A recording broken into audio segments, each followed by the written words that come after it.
3000.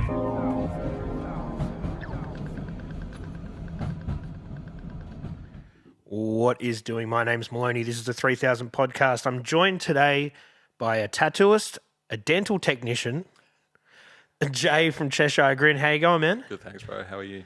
Good, man. I have to say, when I started doing this, I didn't think I'd talk to a dental technician. I thought I'd probably talk to some tattooists, but not a dental technician, man. So you're definitely a first for the show. Yeah, it's pretty interesting. Hey, like the line of work, I never thought I'd be doing this either. So yeah, it's crazy how it all came about. For sure, man.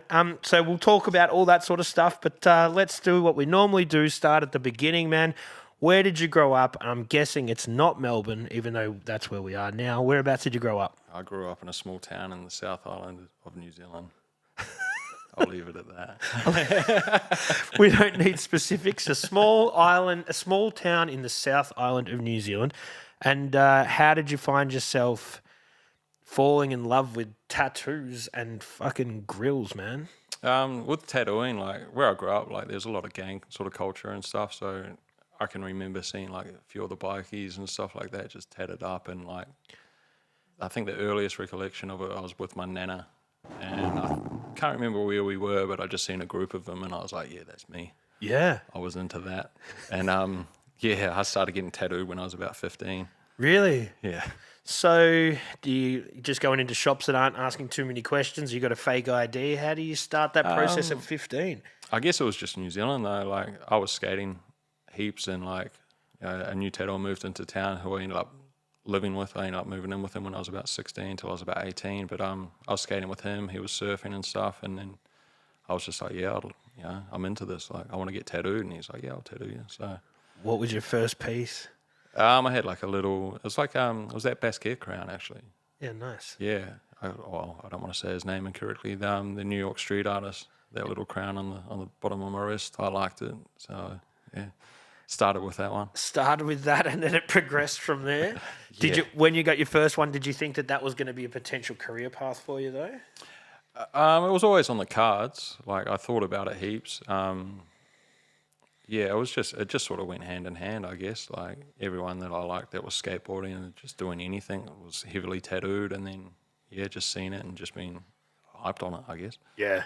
And I guess in New Zealand, there's a lot of, like, the tattoo culture is within the culture. So, like, there's a lot of people getting the traditional tribal sort of stuff as well. So you're definitely seeing it a lot more than we probably were, 30 years ago in Australia. Yeah, there's a lot of it. A few of the boys had their full face done and stuff when I was like, well, I was a teenager. Those guys would have been like mid-20s and stuff. But yeah, they had their necks and hands and stuff done by then. So I was definitely around it. Yeah. And so skating, you're hanging out, you're skating, you're living with a tattooist. I guess so. The next progression is you have a crack yourself. Is that how it sort of goes? Oh, it would have been nice. Like I used to hang out at the shop a fair bit, but I always got the you're too young, which was good too because like I was an immature little shit. You know what I mean? Like we all were as teenagers. No one really gave a fuck. Everyone was just sort of doing what they wanted to do and trying to do as much of it, I guess. So yeah, it was sort of, I don't know. I was put on the back burner a lot. I was enjoying skateboarding heaps, so I was skating heaps, and then it wasn't until I moved to Australia that I ended up getting an apprenticeship. So yeah, with the skating, were you going to we're talking sponsorship sort of stuff, or were you doing it just for fun, or did you think that was a potential route, something you could do? I could do a few tricks, but like that's everyone's warm up tricks now. Like I used to work part time at the local skate shop, so I sort of got a bit of love through that, but like it was never really. Yeah. I never really excelled from there because I like to party and, yeah, the party got in the way of pursuing it. So, it was just like a lifestyle thing. It was just like, yeah, cool, we'll just skate. So, yeah. A lot of my friends skate pro and stuff, but, that's next level stuff. Next level stuff, man. Yeah. There's a lot of good skaters that have come out of New Zealand and always have. For a pretty small place, they've definitely had some big names come out of. Yeah, and everyone's pretty much moved to Melbourne, so pretty much the Kiwi skate scene that is in Melbourne, like I've either lived with them at one point in time or I grew up with them. So yeah, they're all here. Yeah. So, and that is the kind of, we were talking about it before, New Zealand's awesome, but if you've got aspirations to do, bigger things, the first place you go is Melbourne, isn't it? Yeah, a lot of people will move to Queensland. Like Kiwis will typically move to Queensland first. If they like rugby league, they go to Queensland. Yeah, and just because of the weather and stuff as well Yeah. too. Like I admit it, like I moved to Gold Coast when I first moved over here, and then up to Brisbane. But yeah, when I moved to Melbourne, I was just like, man, I wasted my time everywhere else. Hey. Yeah. I think anyone who's sort of that artistic kind of ilk finds a home in Melbourne more than probably the Gold Coast. Yeah, 100%. There's plenty of tattoos you can do up on the Gold Coast, though. It's a Yeah. different kind of game, though, isn't it, man? I wasn't tattooing then. Like I didn't end up starting. Like I was in Australia around probably about 3, maybe 4 years before I got the tattoo apprenticeship. So Yeah. So then you're in Melbourne. What are you doing when you're here? I think you were working in kitchens and that sort of thing, man. yeah, so like after leaving high school, I left high school pretty early. You finished though.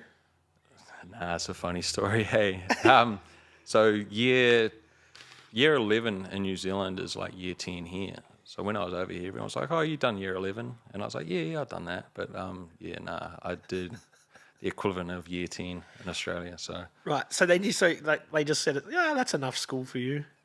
yeah, it was a bit like that. Like I wasn't allowed to go to like a few things like school dances and stuff because of lack of attendance, and I wasn't really too concerned about that. But yeah, hospitality was easy. I sort of done like a culinary course and stuff after school because I had to be doing something. You know what I mean? And then yeah, hospos, you're always going to get fine work and stuff. So Yeah, and the other thing is with hospo is you're going to meet some other interesting sort of people that you can hang around with. 100%. And the if bar you're staff, the kitchen staff, everyone's rad. yeah, and if you're into partying, then you're probably in the right kind of industry because it sort of comes with the territory. Yeah, the first couple of years in Melbourne, like I went out pretty much every night that I was here.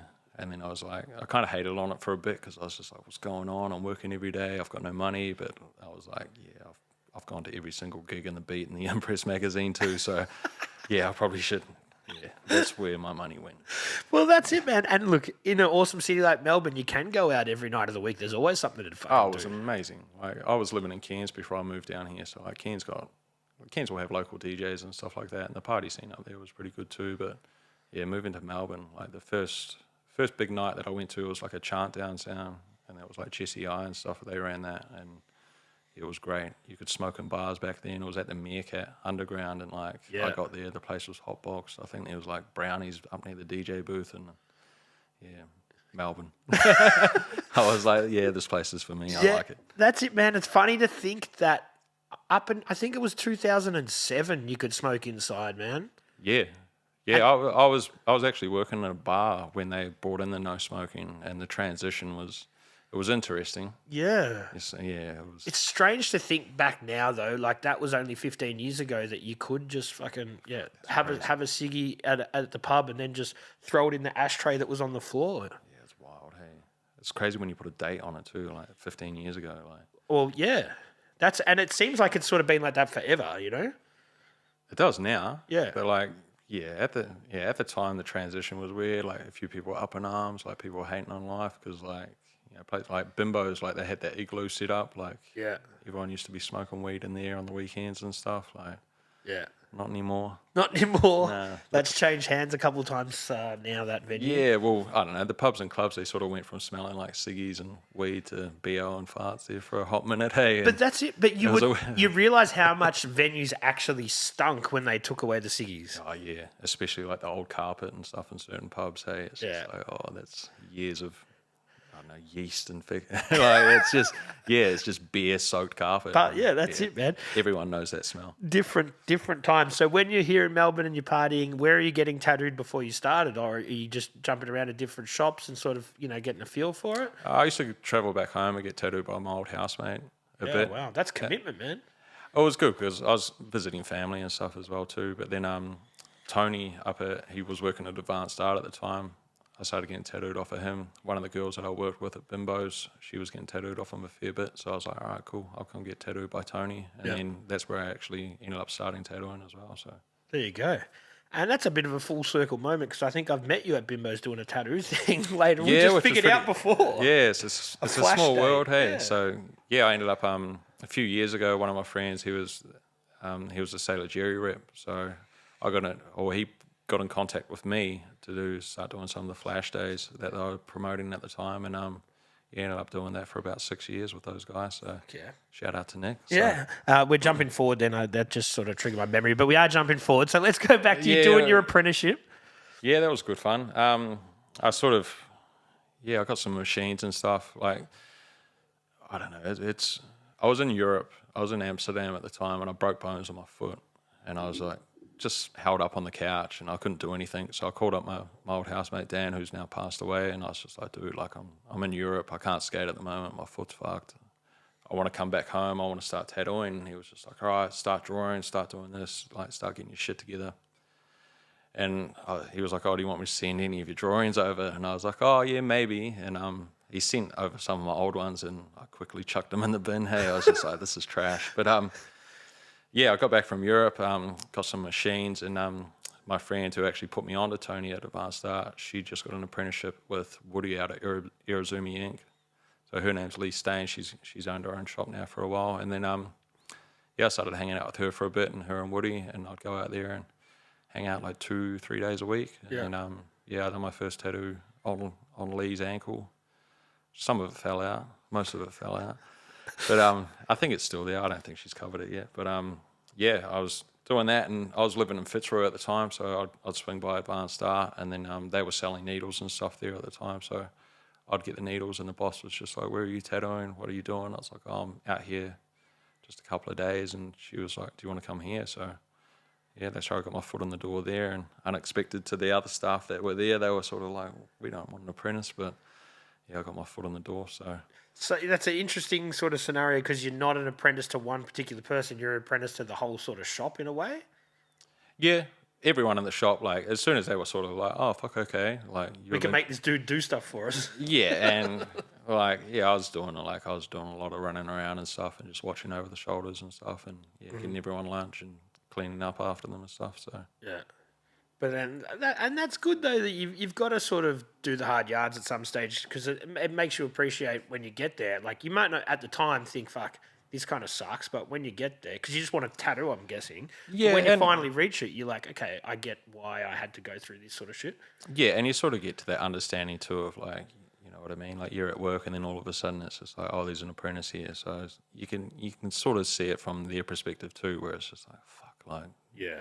Do we have to babysit this dude? You know what I mean? Yeah, and like I can admit it now. Like, fucking hey, they babysitted me. You know what I mean? Like, I was still I was working at first floor at the time, so I'd be at the bar on the weekends. I was still in the kitchen part time as well too. So like, days that I probably should have been in the shop, I wasn't at the shop. So like, there's And I'm sure there was a few sick days here and there, a bit of partying and that sort of thing. Yeah. So one of the boys actually called me up and he was just like, where are you? And I was just like, oh, I'm in the kitchen today. And he was just like, do you want to be a chef or do you want to be a tattooer? And I was just like, I want to be a tattooer. So I quit. And then I was in the shop 7 days a week after that. So 7 days a week, man. Yeah.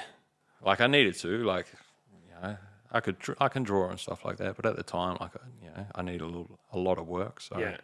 When you're saying you could draw, like, what kind of stuff were you drawing? Like, were you interested in tattoo drawing from the start, or different kind of art? I know, like, I do have like some old skateboarding graphics and stuff tattooed on me, so I guess it was kind of like a bit more cartoony, I guess. Yeah. But Jim it was Phillips like type stuff. Yeah, I've got all of his books and stuff, so a little bit kooky, and then obviously once you start tattooing, you're sort of doing stuff a little bit more like customer request orientated sort of work. But I was just in a street shop, so I was sort of I learned how to draw tribal and all the script and all that sort of fun stuff. That sort of stuff, I guess. And you can't be when you're starting out like that. I guess you can't you could have the kind of style that you're into, but that's not what the customers are generally after, Yeah, and the tattoos that I liked at the time, like, they were way out of my reach at the time, you know what I mean? Like, I was watching, like, guys from the States, and they were doing, like, full color realism portraits and stuff like that, and, that was, at the time, it was just like, I can't do that. Yeah. So, I had to learn all the fundamentals and stuff, so, it was start at the bottom. And doing a few like little script tattoos that I guess people are coming in off the street, all these kind of whatever like the walk-ins are going to be, they're generally the ones that go to the apprentice more likely. To a certain degree. Like there was like I remember someone came in and they wanted like a perfect circle on them, and I was just like, whoa, nah, not for me, not yet. And like, It's like they're trying to challenge the tattooist, though. yeah, and yeah, at the time I was just like, I remember being like, I remember I'd done like Picasso's dog on a client's ribs, and I was stoked at the end of the day. I was hyped. I was like, yeah, I'm loving my line work. My machines are running great. And then she wanted to do Picasso's dog up on her ribs, and put the stencil on. Everything was all going all good, and I set up, and I couldn't get a line to stick on her ribs to save me. And like one of the boys ended up saving that one for me, but like just being too confident too quick. Yeah. I guess the day before I was hyped up. I was all like geeing myself up, and then like the next day it's just like, yeah, all right, here you go. Here's a challenge for you. But I guess that's the whole thing that a lot of people that don't tattoo wouldn't even think of, is that different spots is going to totally take differently. Like different areas of the body. Like give me an arm and a leg any day of the week. But like even when you start moving up to the bicep, like it's a little bit tougher to stretch the skin in certain areas. But And just people have different kind of skin and shit, man. Oh, 100%. You could do the same tattoo on 20 different people, and there's going to be little changes and stuff here and there. So yeah. So during that apprentice period, what were the most kind of tattoos were you doing? Just like walk-ins and that sort of shit? Just walk-in stuff. Friends that wanted me to take on bigger pieces that I probably shouldn't have been doing at the time, but they still wear them today very proudly. So shout out to them. So if it wasn't for them, I wouldn't have pursued it, I guess. But I kind of done a slight jog before I probably should have. Yeah. Instead of the walk before you run thing, I guess. But I guess it was all just learning curves and stuff. And having a few guinea pigs as friends probably helped. Hey, but and then, they always show it off the most, and I'm like, dude, like let me cover that, or like let me fix it. But they wear it pretty proudly. So. And I'm guessing there's a lot of black and grey back in that sort of era as well. A lot of colour and stuff. Yeah. Like I said, like I like tattooing. Like the guys I was looking up to were doing like full colour stuff, but I still had to like learn how to pack colour and stuff like that as well too. So I was doing a lot of smaller stuff. And working in a shop like that where you're doing a lot of different stuff, it helps like you as being a more well-rounded, artist, because you're doing a spectrum of different fucking things. Yeah, it's good to be able to do. Like you can sort of tell like a lot of people. Like I've seen a lot of people build their style and get their own like flavor and stuff happening, but like I don't know, I was sort of like a street shop tattooer, and I guess I still sort of was. Like I'll do some tribal stuff, I'll do some script, I'll do like some traditional work. So every day was different, and then depending like how you'll go with it, I guess like sometimes it'll be a bit challenging. Like I've got to draw this tomorrow, but I've got to draw this, and like. It did sort of come with those challenges, hey. So it was kind of hard to sort of get out of that habit. Yeah. It would be like, oh, someone wants this, like no one else wants to do it, will you do it? And I'm like, yeah, all right, I'll do that. So then I'd pick up a lot of that sort of work as well. So yeah. And so you finished your apprenticeship there? I was there for a couple of years, and then I ended up out at Voodoo Inc. in St Kilda. So which is no longer there, I've heard. It's now Man's Ruins. Yeah. So. Oh yeah, Man's Ruins moved there. Yeah, so I used to live with Mikey as well, so I lived with Mikey for a hot minute, so he's now taken over. And then St Kilda's got a different set of tattoos. I'm guessing you're getting a lot of backpackers and a lot of heaps of backpackers, like that, which was awesome. So it was kind of cool knowing that your work was going overseas, which was always nice. And everyone out at Voodoo was awesome, so they sort of helped me out a lot. Like I sort of found out that I had a few bad habits that took a while to unlearn and stuff like that, but once that was done, it was sorted, I guess. Yeah, and that was a shop that it was like I lived in St Kilda for a long time from when I was a kid, man. So by the time you got there, that would have been an established shop that had been there for 25 years or something. I think so. I think I was there maybe 2009. I think.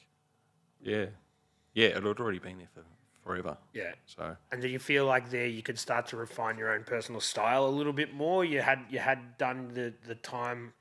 Previously, you were sort of finding your feet a bit more? Yeah, to a degree. Like, at the time, there was heaps of backpackers. Like, the backpacking scene in Melbourne was huge. And there was, I think Voodoo was surrounded by, like, 5 or 6 backpacking places. So, like... base a few doors down, and then the Barclay and... you could still survive just off of the walk-in trade, which was amazing. So, it's... I don't know.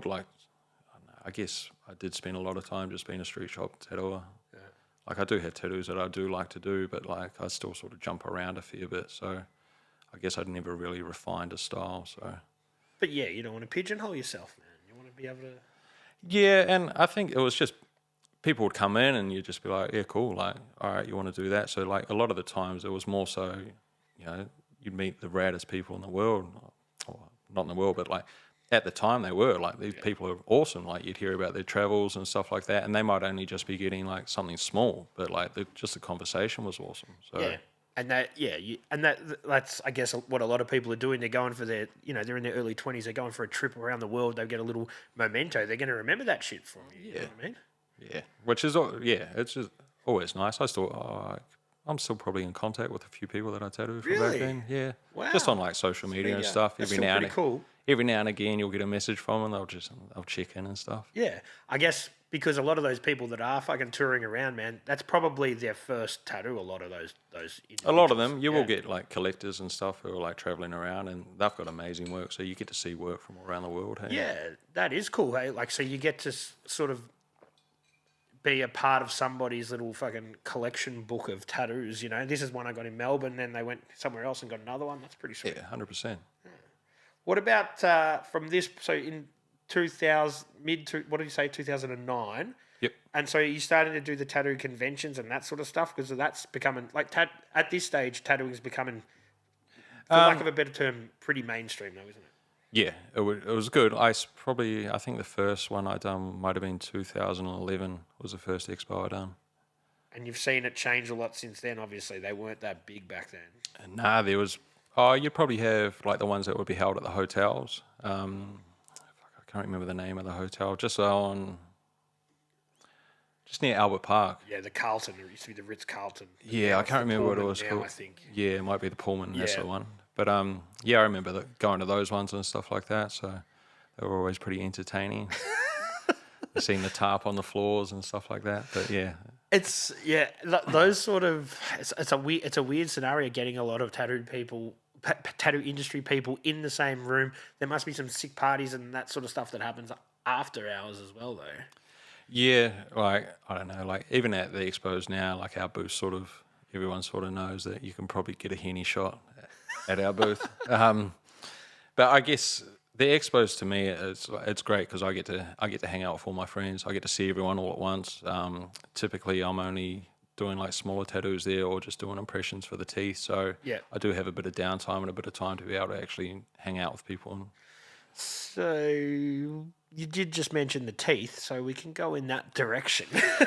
Yeah. So most people, aside from your tattooing, they do also know you as the dude behind Cheshire Grin. So do you want to tell us, first of all, a bit about what you do in that capacity, and then we can go back and talk about how you got into it? Yeah, for sure. So I make removable grills. I'm also a dental technician, so I do like a fair bit of like crown work as well. Predominantly, I'm focusing just on like precious metals, so mostly gold. There is a few non-precious options as well, but ideally I do like to be going for the gold. And then Go for the gold. yeah, like it was basically that was the whole reason for getting into it. Yeah. And then yeah, now I get to make dentures and stuff like that. So Which is, man, it's pretty cool. Like, it's interesting. Like, yeah, for sure, man. Like, as somebody who grew up loving hip hop music, you'd see that sort of stuff and it seemed like it was a world away. It's pretty cool that you can actually bring that to people on the other side of the globe now, Yeah, well, it's like I always wanted to set. Like I was going to do some permanents myself, but then I ended up not going through with that, and then going down the removable route, and then it just sort of took off. So yeah, it was kind of unexpected, and then all of a sudden, like now I'm a dental technician. So So let's talk about how that came about. So what sort of year did you start this journey on being a dude known for making grills for people? So it was probably 2015. Me and a few mates went to Thailand, and I was going to do like my lower incisors. I was going to get basically my lower sixes done in gold. And then Did you know about teeth then at all? Like, did you know? You just said I'm going to get. Did you? I just wanted gold teeth. That's it. Yeah. Yeah, I was like, I'm getting gold teeth, and yeah, I was like, we're only there for 12 days, and I was just like, man, I can't be fucked going to the dentist. I don't want to be in pain. It's my first holiday in years, so we just partied and run amok, and then I came back home and I seen who's my business partner now. I seen him walking up the street, and he was just asking what I was up to, and how I'd been, because I hadn't seen him for a few years, and I I told him that I just came back from Thailand. I was thinking about doing my teeth, and I kind of wish that I did do it now that I was back. Like, in hindsight, I guess it's always the way. But yeah, he's been at the time, 2015. So I think he'd been a jeweler for about 16 years then. And I don't know. I was just like, have you made gold teeth before? And he's like, I've never done it. So I was just like, we can figure it out. So yeah, I actually used a few dental suppliers for just disposable stuff for like tattooing. So like the clipcord covers and stuff, I'd buy them from a dental supplier. So yeah, I already had a few accounts, so I hit them up for some impression material. There was some stuff that they would sell me. There was a lot of stuff that they wouldn't. Because you weren't technically a dental technician. Nah, they were just like, yeah, whatever. We can sell you that, but we won't sell you this. And then, so I got the impressions and stuff. And then, it probably took about 6 months to get my first set of teeth right. You spent 6 months on one set? Yeah, because there was, obviously it's teeth. So like we had to figure out the correct margins, the thickness, the retention. And we were only doing it like maybe 3 or 4 days a week.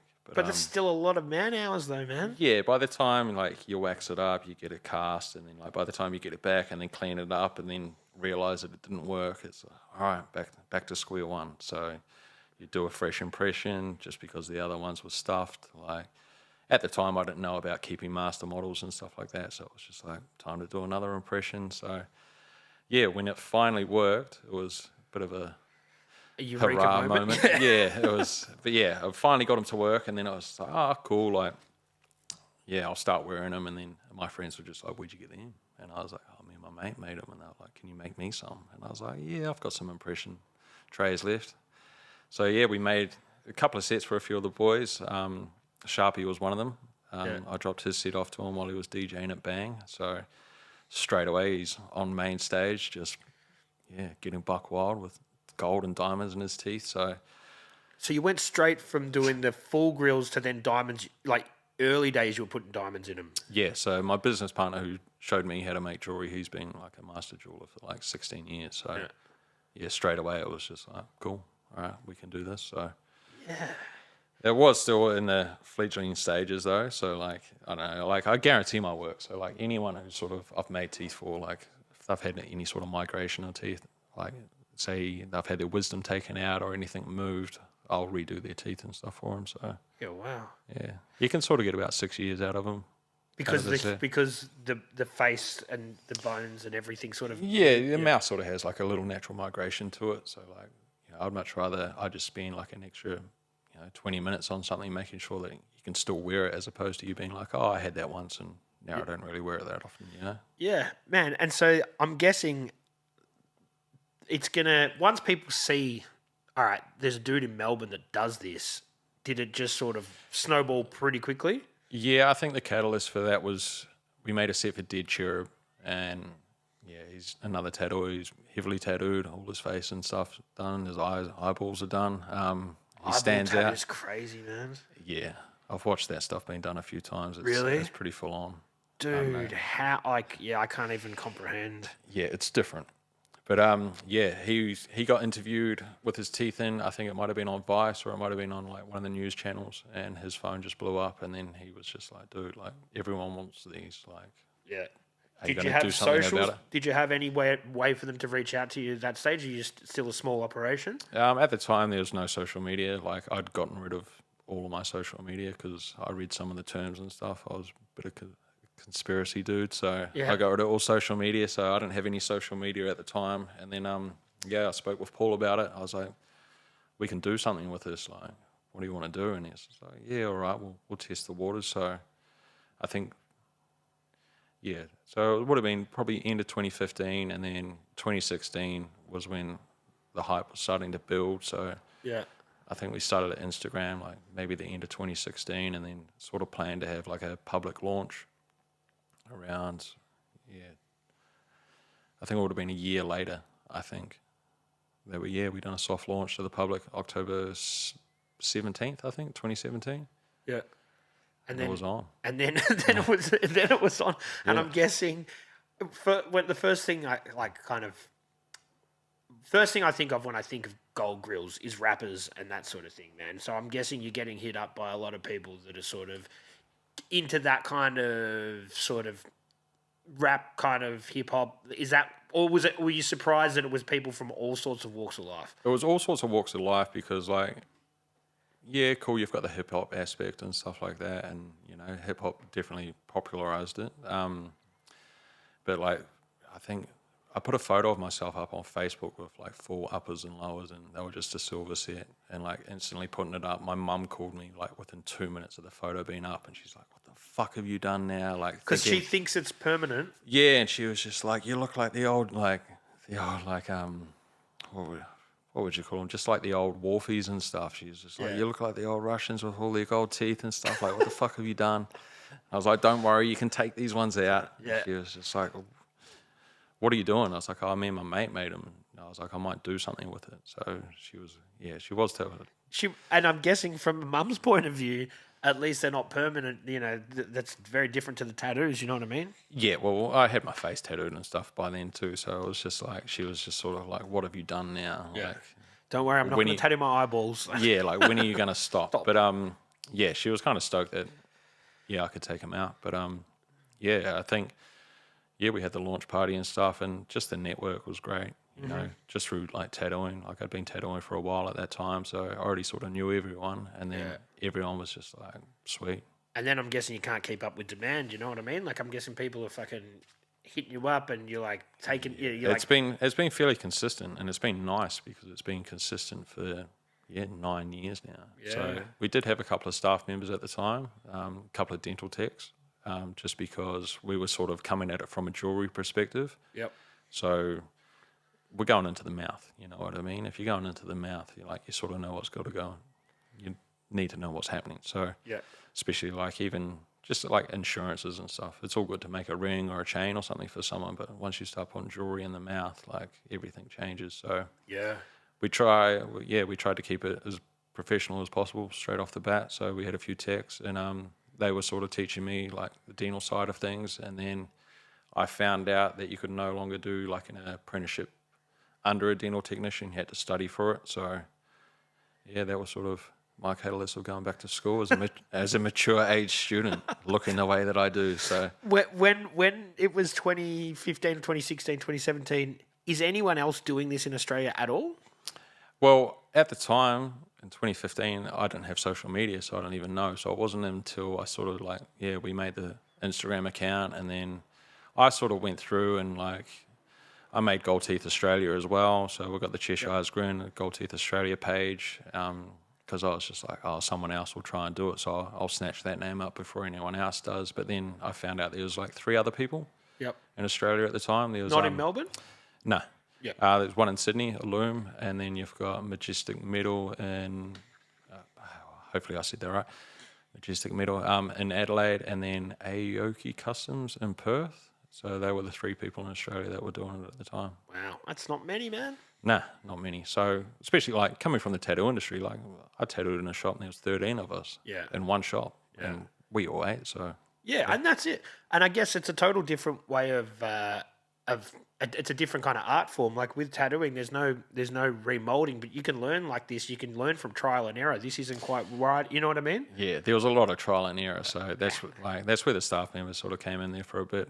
I did learn a lot off of them, and then one of the staff members, she was a dental technician for about 7 or 8 years, and she came on board with us, and she went back to uni, and she was studying to be a paramedic. So while she was working with us, she was studying to be a paramedic, and then COVID came along, and she got whisked away to save the world. And to save the world. Yeah, and it's pretty much just been me on the tools ever since. So yeah, like what you said just then, it doesn't matter where you stand on the whole COVID thing, but they have to have a shout out for the medical staff, because whether they got thrown under the bus or not, they fucking stood up, and that was a tough time for those sort of people. Yeah, well, the last few days she was working with us, you could tell that she was exhausted.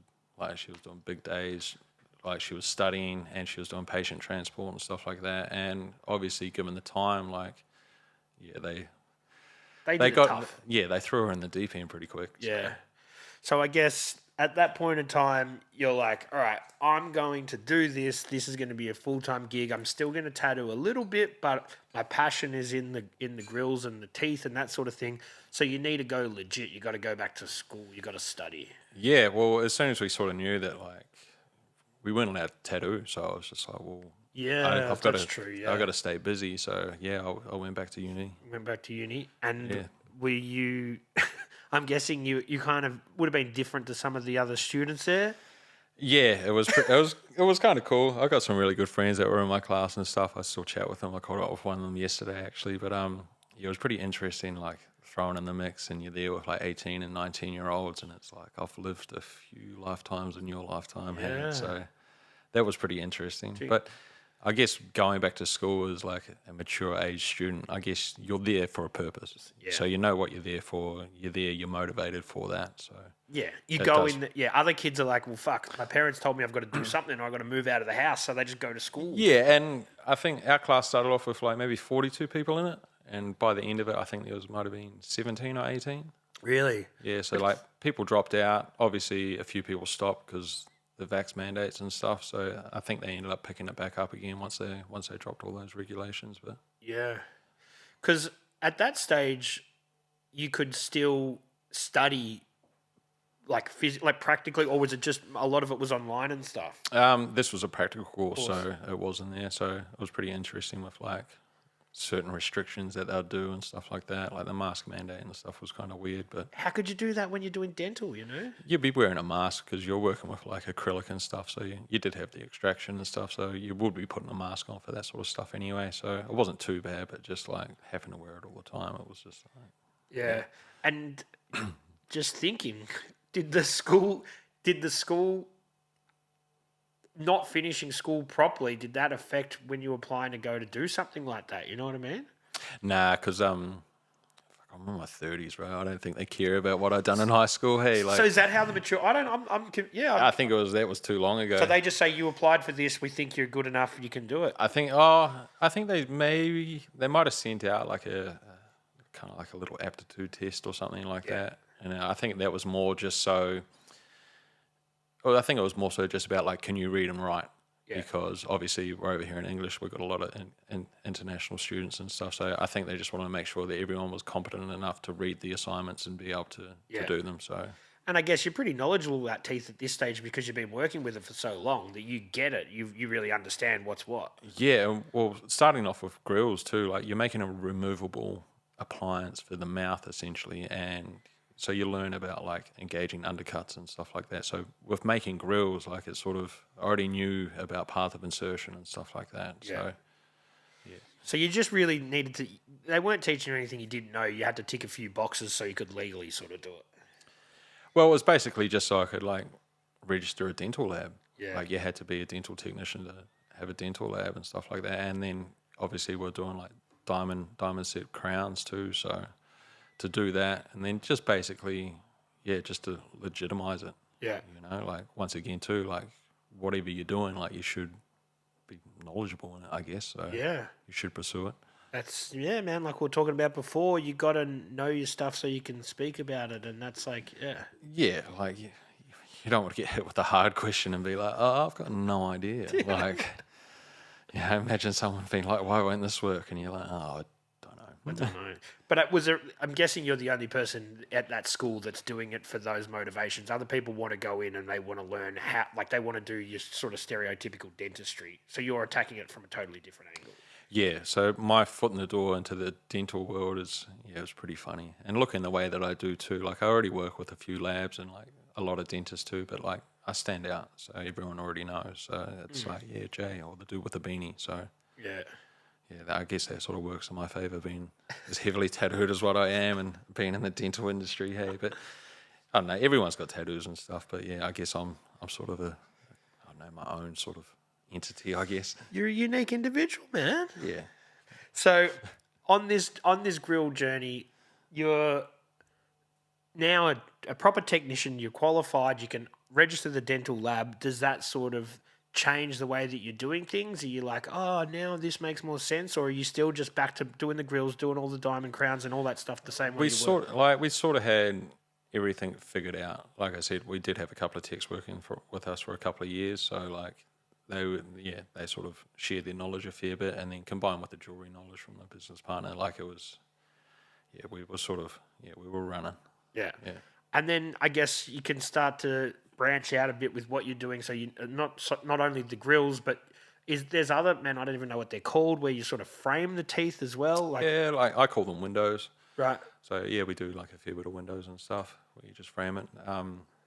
They're probably pretty popular just because it's there, but it's still kind of like subtle as well. Yeah, it's as understated as gold or a diamond can be in a mouth. Yeah, like you're still gonna see it. You know what I mean? It's like getting tattooed. It's like, oh, I want to get tattooed where no one's gonna see it, and it's like someone's gonna see it. So yeah, exactly. So then, are you going back to doing the tattooing at all, or are you just like, I'm full time at this stage? I'm just all in on the grills. Well, with COVID and not being allowed to tattoo or being considered non-essential, like, you know, you could go back like briefly in between the lockdowns and stuff, but it got to the point where I was so sick of like trying to rebook like months of worth of work every couple of weeks, and then it was just like, oh, we're back into lockdown. But like, dental will never be non-essential, so it was just like, all right, I'm all in. Yeah, like, I can't tattoo. I don't know when I can tattoo again. So yeah, I hooned around with my work permit that states that I work in dental, that I've printed off and signed myself because I'm self-employed, and I still worked every day. So, and it's pretty funny when you think about it. You're like, it's essential. This guy needs his gold teeth, man. That's essential. Yeah, none of it was emergency, but at the time it was like, it's emergency, but none of it was emergency. It was all cosmetic. So yeah,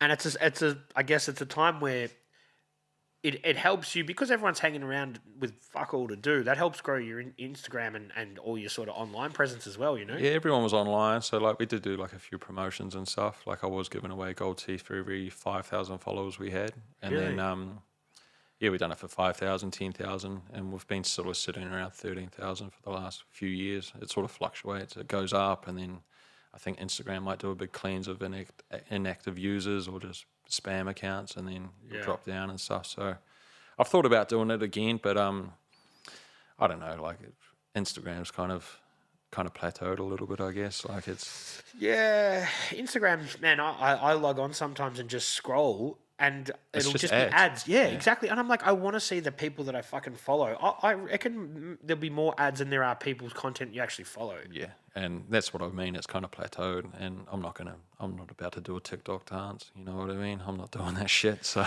TikTok's a real funny one, man. I think that I got it because Gary Vee was like, yeah, TikTok this, TikTok that. Because like every time I'm working, I just have like a podcast or a lecture or something playing, and then YouTube just sends you down some crazy rabbit hole, and then all of a sudden you've got some, I don't know, fucking some episode of something playing. But Gary Vee was like, yeah, TikTok's the new rage, and I made one, and the first couple of vids got like 100 and something thousand views, and I was like, oh, this is kind of cool.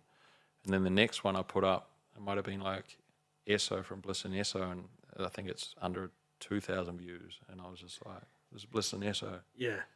And then I was just like, man, they just lie to you on the numbers when you first start, just so you're hyped, and then all of a sudden it's just like, you now have to be on this app all the time to maintain these numbers. So you think that's by design? They give you a dangle, a carrot. Oh, you've got X amount. Yeah, I was just like, man, over 100,000 views. I was just like, man, this is shit on Instagram. But I will admit, I don't really post on it. I can't remember the last time I logged on to TikTok. So I think TikTok's got a lot of passive users as well. Like obviously there's the kids doing the dances and shit, but I think a lot of people are just on there just looking at stuff, you know? Yeah, just scrolling. Yeah. Like if I go on there, like sometimes there'll be some cool stuff. Like I don't know, I'll watch a few clips and stuff, and I'll like some of my friends' stuff that I follow. But like I haven't posted anything on there for a while. Hey, nah, neither do I.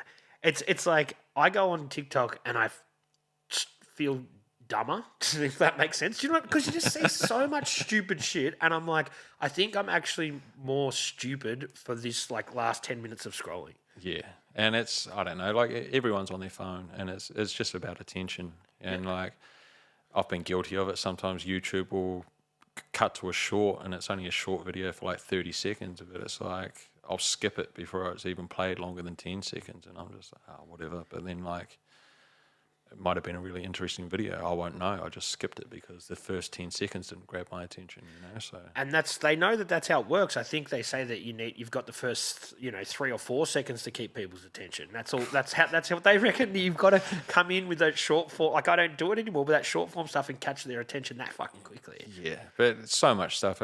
There's a lot of people all doing the same sort of stuff, and it's like all the trends, and then like you've got the song trend, so everyone does it the song trend. Yeah. You're just like, I'm not even going to do that. I've tried on Instagram with some of those, like they've got the templates. They're like, yeah, use these trending templates, but you got to use that song. I'm like, this song sucks, man. Like I like the way that it's edited, so it cuts it for you, but the songs are always so tacky, Yeah, but I don't know. I guess it's done by design. Hey, you know what I mean? To push you down a tacky route. Yeah, almost, but I don't know. I probably shouldn't comment on it. Like, it works for some people, that's great. But at the same time, too, I think my screen time on my phone averages around like 4.5 hours to 5 hours a day. But it's like when you see it as a whole, it's just like how much shit I can get done in 5 hours. That's true.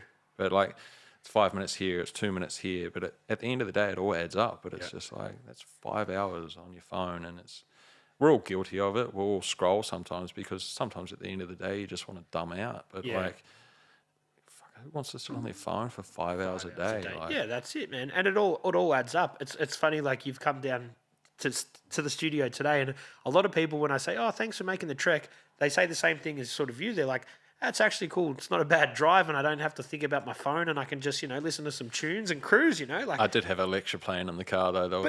But you're listening, but at the same time, it's not like you're sitting there watching. You kind of zone out a little bit. Like I haven't been down these ways in a long time. And just even like coming down Springvale Road, I was like, this is the first time I've driven down that in 5 or 6 years, I think. So it looks a little bit nicer there. They've beautified it a little bit. Yeah, I worked out these ways in 2011, and I remember getting off at the train station the first time. Hey, and I was just like, all right, Springvale.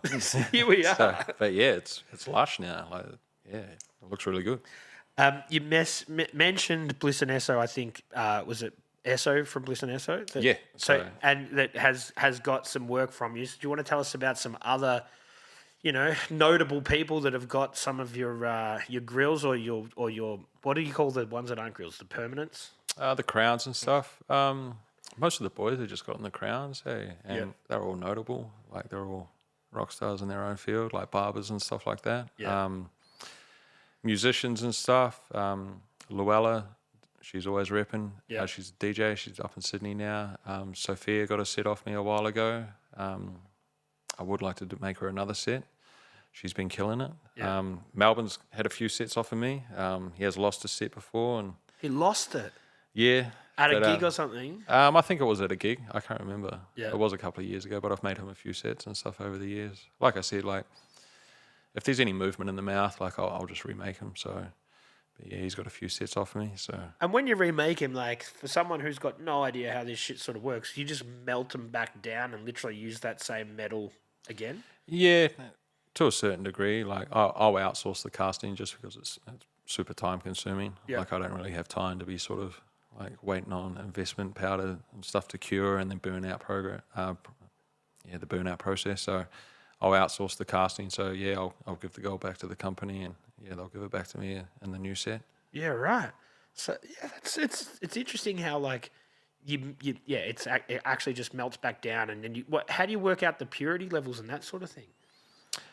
With any sort of casting and stuff like that, there's always got to be a certain percentage has got to be pure gold, and then a certain percentage you can use like Lemel or secondhand gold and stuff in there. But yeah, everything always passes the XRF test, so that's up to them.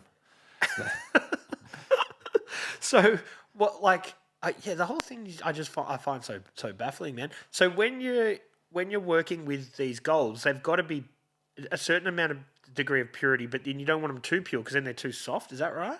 Yeah, so I'll work up to 22 carat, but yeah, I'm not going any higher than that. And that when you say you're not going any higher than that, it just means that it's too soft. You probably could make a set, but yeah, like they'd just be too soft. Yeah. So yeah, 18 carats probably the nicest metal that I like, and then all the dental stuff that I do, that's in 14 carat. Yeah. But that's a dental alloy too, so yeah. And what about platinum, man? Oh yeah, I really like platinum. You work with platinum? Yeah. only done like a few sets of it.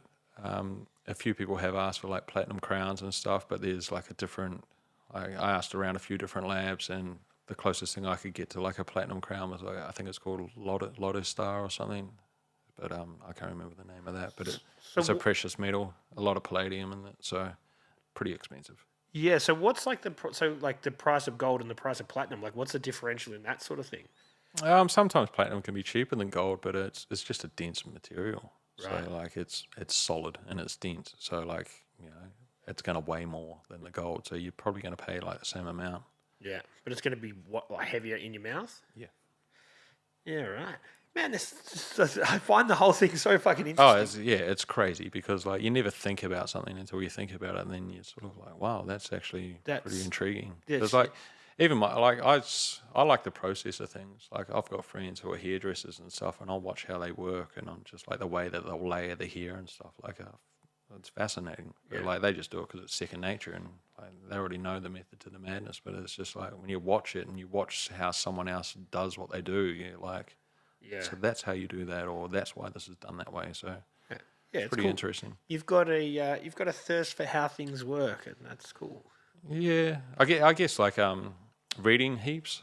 I remember years ago I read a quote. It was like, knowledge is knowing how much you don't know, and it's just like, well, I don't know shit, so time to get busy. Hey, like time to actually. It's a great quote, man. Yeah, and I don't know who said it first, but I can imagine someone with great knowledge and wisdom said it. But it's once you sort of take that on board, it's just like, all right, time to actually learn and start paying attention now. So it's really cool, like when you find a quote that sort of resonates with you, and then you can come back to that, like that one. You know what I mean? And you've taken from that, like, I need to learn more. You know? Yeah, and it's like, I don't know. I said it to someone. Someone was like, "Oh, you're the best in the country at this," and I was just like, "Dude, like, I'll never say I'm the best because it sort of implies that I can't get better." Yeah. And then it's just like, but I want to learn more stuff. Like, I got to work on a set of implants, and like I only ever done one set so far, but like working on that and seeing the implant post and knowing that that's drilled into someone's skull and stuff, and it's just like it was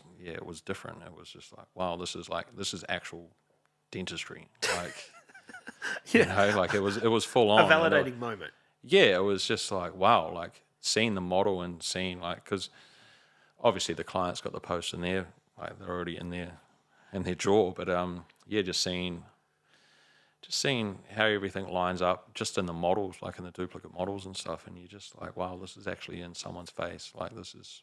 Is that the route you want to go down now, doing more of that sort of stuff? Well, I'm the technician, so I don't do any of the. No, I don't but do is any it of the more surgical permanent stuff. sort of implant? What? Yeah, I love it. That's what you I want think to do. purely because like I've only got one perm. I want to do more, but it's just timing and stuff, and I just haven't had time. Yeah, you're too busy, man. Yeah, a blessing and a curse. It's a good problem to have, I guess. Like I'm probably a little bit behind at the moment, but I'm a one-man show at the minute, so. Oh, really? Yeah. You need more help. I do, but a lot of people, like I'll have people in the inbox all the time, like, oh, I'd love to learn how to make it, and I'm like, do you have any jewelry experience? And they're like, no. And I'm like, do you have any dental experience? And I'm like, no. And I'm like, well, I can't help you. Like, I don't have time to show you two trades. But one of the guys I was in school with, I actually caught up with him the other day, so he's probably going to come over and lend us a hand soon. So that'll relieve some of the stress a little bit, and I can probably have a good night's sleep. You can de-stress a little bit, and it is hard, I think, with anything that you do that you're so passionate about. Is it's hard to find the right person that you can, like actually trust to help you in that right direction. Yeah, well, like with anything, like if you give anything that you give up like a little bit of control to, like you're sort of giving up. Yeah, it is. You sort of like, oh, this is my baby. Like look after it. But yeah, it's definitely a hard one too, because it's like no one's going to care about your product as much as you. Exactly. You know what I mean? Yeah. But then at the same time too, like I guess no one's a mind reader. And then I don't know, when I map out my week or something like that, like I don't take into account. I'm like, oh, I got to have lunch and I got to do stuff. I haven't eaten today. Yeah, neither have I. Like I still got to do human shit. Like I got to fucking wash. I got to eat. I need to sleep somewhere. But like sometimes I'm just like, yeah, I'll get it done. And then I'm like, fuck, all right, I'm going to have to get it done now. So yeah. But I think that's true with any kind of creative people, man. They put that sort of stuff, that normal life shit behind, and they put what they want to do to the forefront, you know? Yeah, but then it's like at the end of the day, you still got to do it, you You know. do, So it's yeah. just like, But it's just, if we want to do some fasting, if we're too busy to eat, that's all cool. yeah, I fast a lot of the week. I'll be fasting. Hey, Yeah, because you're too busy. yeah, and most of the time I just don't even pay attention to the time. Yeah. Like you'll just be working, then all of a sudden you're like, fuck, it's 5 o'clock. Like, fuck, my partner's gonna be home. Fuck, what are we gonna have for dinner? Like, Yeah. I haven't even thought about it. Yeah. And then you're just like, I don't even know what I want to eat. Yeah. Like, Man, wait till you add kids to the equation, man. oh, hopefully then the child can choose what's for dinner because like most of like it's definitely an argument in the house. Hey, like, what are we gonna have for tea tonight? I'm like, fuck knows. Like, I like your philosophies and the way that we were talking before about knowledge and how you think that you should never speak on something unless you're well versed in that topic, which I think is a lot of people can say that. A lot of people can talk about a lot of things that they don't know about, but I think it's really cool how you want people to learn about them so then they can figure out if they do or don't like them. And we were talking about religion even, and you said that, man, people shouldn't talk about religion unless they've fucking read the Bible, unless they're well versed on it. It's a great fucking way to look at things, man. yeah, I guess it comes down to opinions, and like opinions are great because it's neither right or wrong, and it's got the ability to change. But it's just like if you don't know about something, it's an uneducated guess ultimately. But I guess it just comes down to like how much you want to do something. Like I had someone like, oh, I want to do grills. Like, is there any way I can do it without doing the 2 years of study? And I just wrote back, well, it depends on how much you want to half-ass it or not. Yeah. And then yeah, never heard from him again. But it was just like, do you want to do it, or do you want to do it properly, or do you just like Yeah. want to pretend? But It's like if someone reaches out to you and they say, I've got no jewelry experience, I've got no dental experience, you say, well, just go and start doing one of those, then I'll talk to you. If you make the first Yeah, step like- at least, then I'll talk, you know? I know a couple of kids, like a couple of younger dudes, and they were like, I was like, go and do a jewelry course, and they've done it. Yep. And they're doing it. Yep. And like one dude that I chat to a fair bit, he's making like amazing pendants and stuff. He's doing all the CAD stuff, and he's doing diamond set pendants and that, and he wants to start doing like all the hip hop stuff, like for all the boys, just so everyone can start rocking some big pendants. But I was chatting to him the other day, and he's like, "Oh man, I might go do the dental tech course." And I'm like, "Fucking oath, do it." So, So you've sort of blazed the way for some people a little bit. sometimes, but I guess like the tattoo industry sort of done that for me. You know what I mean? Like if it wasn't for the tattoo industry, I wouldn't be where I am. Yep. Like I had someone talking to me about it, and they were like, "Oh, you know, like I'd love to do this, I'd love to do that," but I'm like, "Well, you got to make sure you got a clientele, because if you got no clientele, like what are you going to do?" So, yeah, shout out to the tattoo industry. Like, And that sort of, you kind of pivoted within that industry because obviously the grills and stuff aren't tattoos, but you'd already built up all the contacts and, you know, somewhat of a following there that you can just pivot out into that.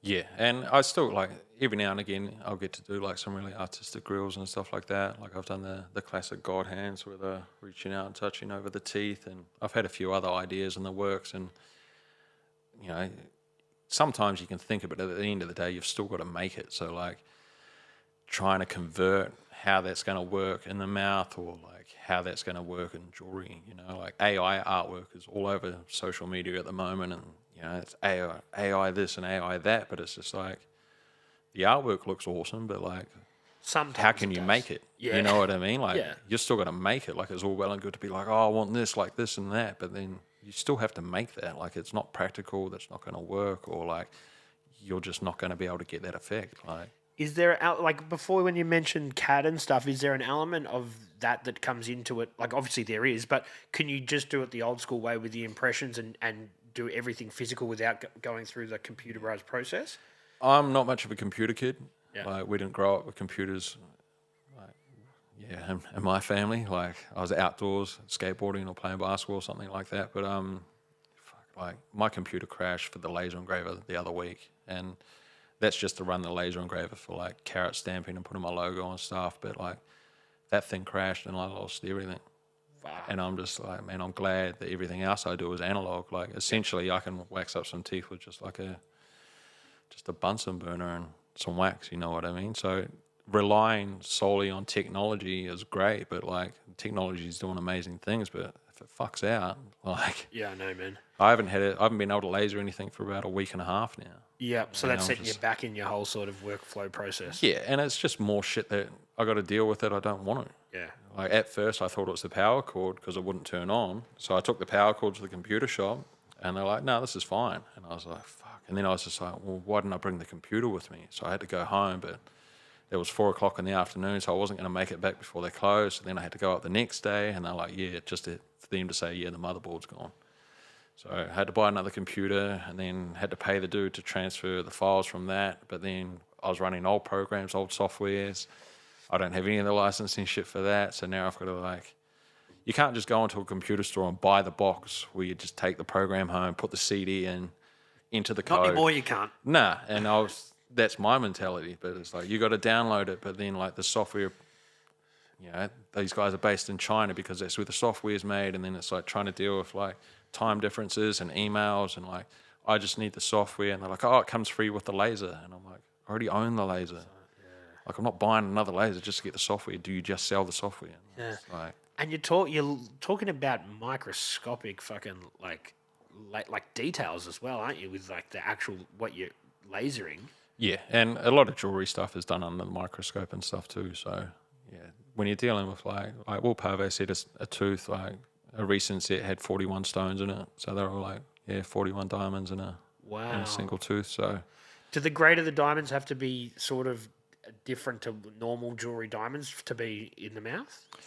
I sort of like our standard is like a GSI, which is basically the standard diamond quality and color across the board, and then I'll deal with them, and then just VS D to F grade. So I have no idea what that stuff means. that's just the cut and the clarity and the quality and stuff. But like I'm dealing with like 1 pointer stones and half pointer Do you stones and nerd stuff out like about that. this stuff now that you sort of understand it all? Yeah, I've done like a little diamond course. I have a little diamond certificate hanging up at home, which is covered in dust. But I've done like a little diamond grading sort of course, which is fun, which is pretty interesting. But do people say, "All right, man, I want this to look really gangster, but like I don't want to go the whole diamond route," and they just put like cubic zirconias or whatever the I mock don't do ones that. are? I don't do that. They don't. But people do ask that for that though. A lot of people ask for it. A lot of people are like, "Oh, can you gold plate it?" And I'm like, "I'm not putting plating solution in your mouth. Like a fake chain is going to turn your neck green. Like, what do you think it's going to do to your gums?" But I didn't get into jewelry to half-ass it.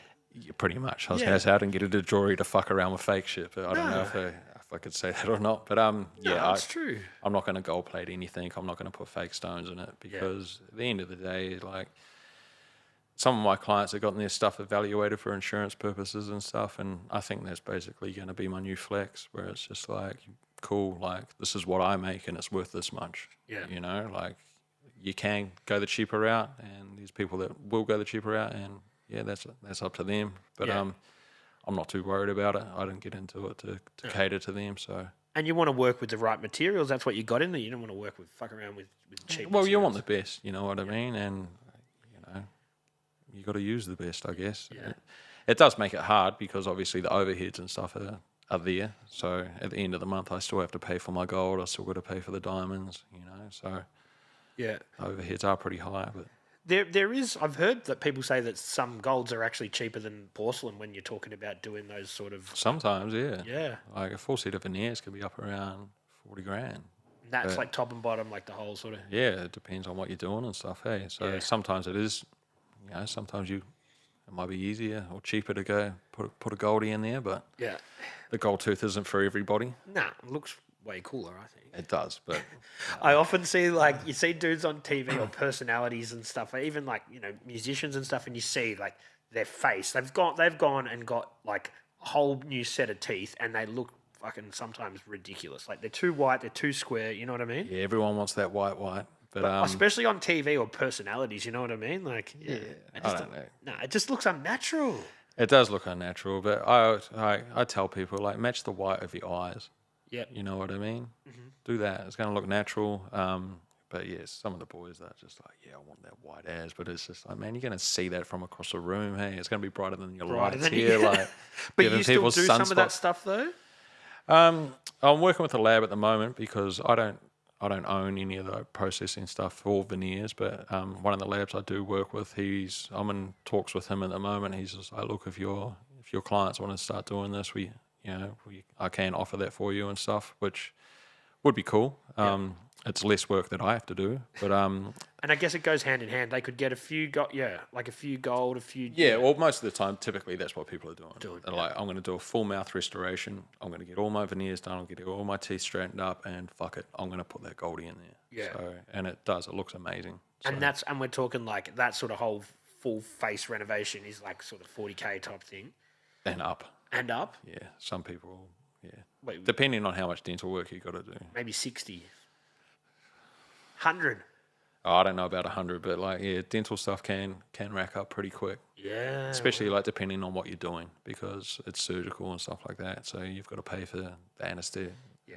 And so that's why people are going to Thailand and stuff, because they're like, fuck, man. Yeah, there's the old turkey teeth and stuff like that. But yeah, people do it. But anything that's done overseas, people out here aren't going to touch it. You know, because in dental, if whoever touches it last is responsible for it. Yeah. So if you got something done somewhere else and then there's something wrong with it, people are going to be like, go back there. Yeah. Like I guarantee my work, so they should guarantee theirs. But I don't know. I think everyone's sort of found out the trial and error of that sort of stuff, and they've got their spots and stuff, and people are getting amazing stuff done. So yeah. Imagine if you had got your set done over there for that 12 days, man, your whole life would have taken a different turn.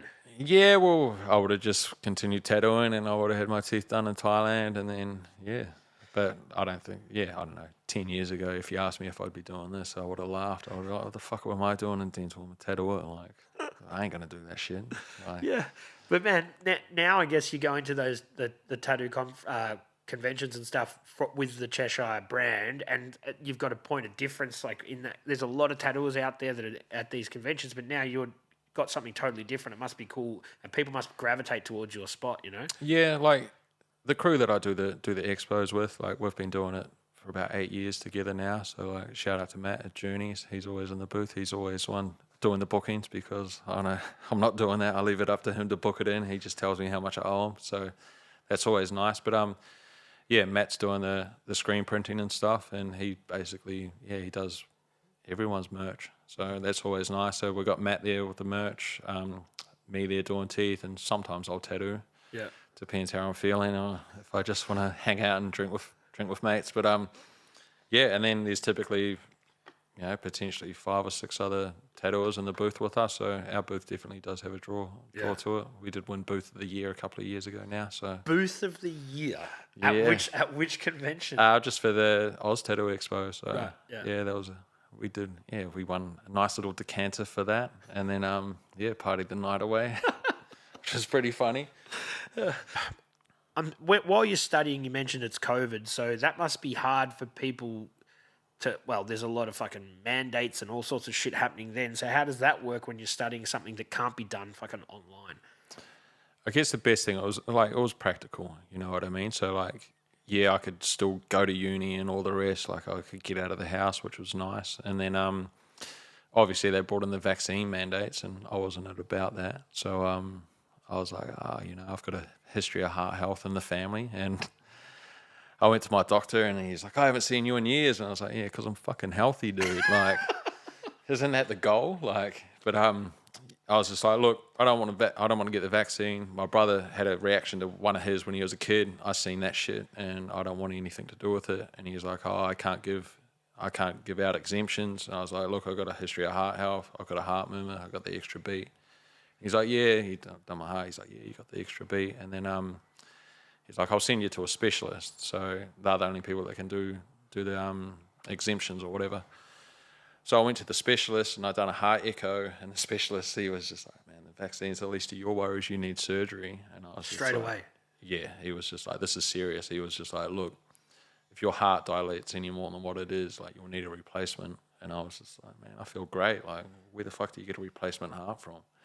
And he was like, you're going to be in surgery within 30 days. So what do you get, like a pacemaker type thing is a replacement? Like, or you get a heart transplant? Like, what the fuck? Yeah, I don't even want to know about that. But it was a bit of a shock at the time, and I'm sitting in his office, and I was just like, man, fuck off, dude. I feel great. And he was just like, nah, like serious. So what I had was like mitral regurgitation, where one of my valves, like, they weren't closing. Like one of them was just sort of like flapping, and I sort of made the joke. I was like, oh, that just means my blood's triple distilled, you know, that's a good thing. And he was just like, I don't know, me just trying to deal with the situation. I was like, what the fuck do you mean I need surgery? I tried to make a few jokes to sort of pass off the seriousness Was of it it. But hereditary though? Was it something that you said there was in your family? Was that something that there's heart health in my family, but Yeah. I think every family's sort of got that now. But yeah, it was unexpected because like at the time I thought I was the fittest I'd been in years. Like I was playing basketball twice a week, I was training 3 times a week and stuff like that. But yeah, they were like, you need surgery within 30 days. So I like cancelled everything. Like I had tattoos booked in, I had everything else booked in because they were like, yeah, you'll be in, we'll give you 2 weeks notice or something. And then because it was COVID, those 30 days got stretched out to 7 months. And yeah, it was pretty wild. Like, but you felt healthy the whole time? yeah, Yeah. 100%. Like I felt the best I've felt in years. Like, Yeah. But yeah, going through that. So obviously I got an exemption from the jab and stuff because I know we can't talk about that on here. We can't talk. Yeah, well, no, you can because that actually happened. But yeah, the YouTube doesn't like people talking about it too much. Oh yeah, like when the specialist was like, if your heart was to dilate anymore, like you need a replacement. But it's just like, fuck. Imagine if I got the vaccine and I copped myocarditis or whatever, my heart would have I would have been gone. Like. But in a roundabout way, maybe you're trying to dodge it, but then they actually wisened you up to a health issue. Yeah, so they probably saved me too, you know what I mean? There but you go. Here I am, vax-free, and I still haven't had COVID, so... Really? Yeah. Yeah.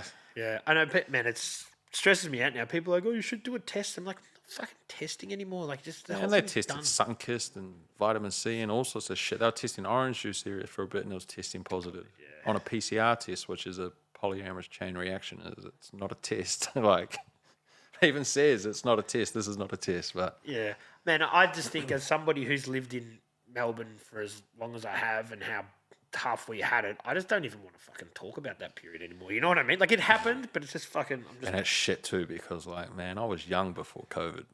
I'm nearly 40 now, and I'm like, fuck, I want those years back. Hey, like, Yeah. I felt great, and then but yeah, it was interesting. It was pretty wild, and then prior to surgery, like I'd just done 2 expos because it was like, everyone's out of lockdown, everyone's trying to get everything sorted. So I worked a couple of tattoo expos and I had so many orders. And then they called me up and they're like, we can get you in for surgery like on this date. And I was like, can I push it back? And they're like, no. Yeah. And so I had heart surgery with like 150 something orders backed up. Jeez. Yeah. When you say the orders, like, have you done the impressions and stuff? Or you just... all of that. Like most of them were already cast in the middle, but like once they gave me like 2 weeks notice for the surgery. So I got everything cast in the middle and I sort of set everything aside and I put everything in order that everything had to be done and maybe because I had to sign death waivers and shit. Like I was just like, maybe I may not come out of this. So Wow. yeah, it was pretty full on, but so I had the heart surgery and I survived. You're here to tell the story. Yeah, I'm here. But Do you fit and full bill of health now?